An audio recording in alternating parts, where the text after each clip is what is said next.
Hey everyone, welcome back to the Banana Thumbnail Podcast, where we bring thumbnails to life to crush the competition. Today we've got something really important to discuss: why your Seedance 2.0 AI thumbnails might be failing and how to fix them. Absolutely, I'm really excited for this one, Alex. I know a lot of people are struggling with this, and there are some pretty wild stats out there. Yeah. It honestly breaks my heart to see how many people are putting in the effort but not getting the results they want. Did you know that around 73% of e-commerce thumbnails fail conversion tests? Wait, 73%? That's huge. What's causing this massive failure rate, Alex? Well, it mostly comes down to inconsistency glitches. These glitches can drop your add-to-cart rates by over 2 times compared to consistent. Seedance 2.0 AI videos. It's like you spend all that money on ads, and then your thumbnail just drops the ball right at the finish line. That's so frustrating. So what's the first step in fixing this? Understanding. Seedance 2.0 AI is crucial. You want to start by setting up your reference files correctly and getting your aspect ratios dialed in. Got it. What's causing those thumbnails to glitch in the first place? A lot of it stems from users not following proper protocols. Many beginners assume that the AI can just figure out their brand from a single image, but it really can't. Without proper references, you can see a drop in consistency below 70%, which massively affects your click-through rate. So, it's like the AI needs a little help to understand what the brand is all about, right? Exactly. If you're selling a product in a specific shade of blue, the AI might generate 10 different variations of blue.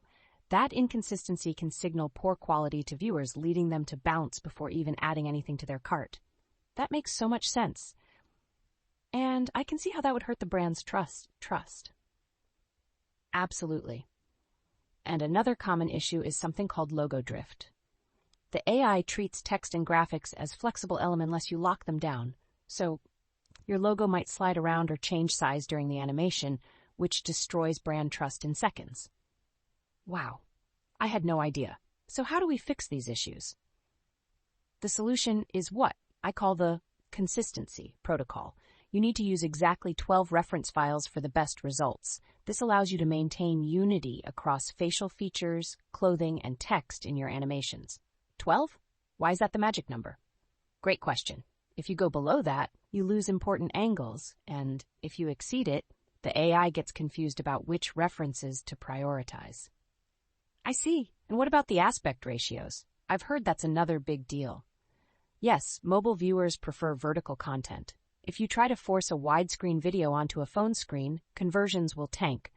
Right now, there's a 64.7% adoption rate of 9:16 vertical videos on mobile e-commerce sites, and they drive about 41% higher engagement compared to the traditional 16:9 format.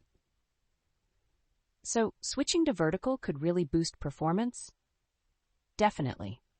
If you want your Seedance 2.0 AI thumbnails to convert, you need to use a resolution of 180 by 1920. It fills the entire screen and grabs viewers' attention much better than a tiny horizontal video. Wow, I can see how that would make a big difference. But what about those creators who need to churn out a lot of content quickly?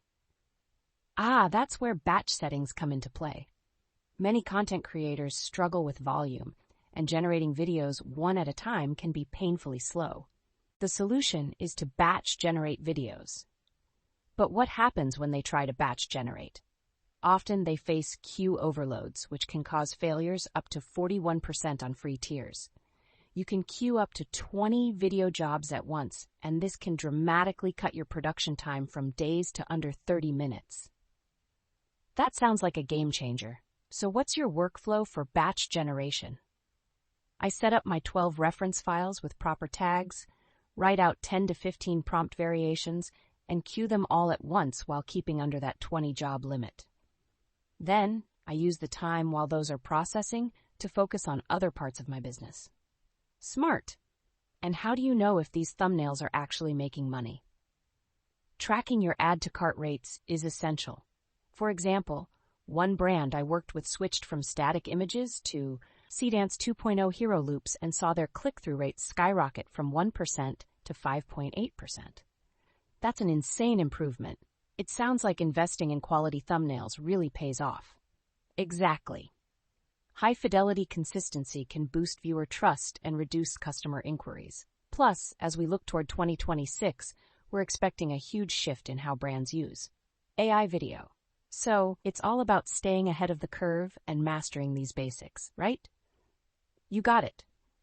The technology will keep improving, but the fundamentals like reference files and proper aspect ratios will always matter. Well, I think we've covered a lot of ground today.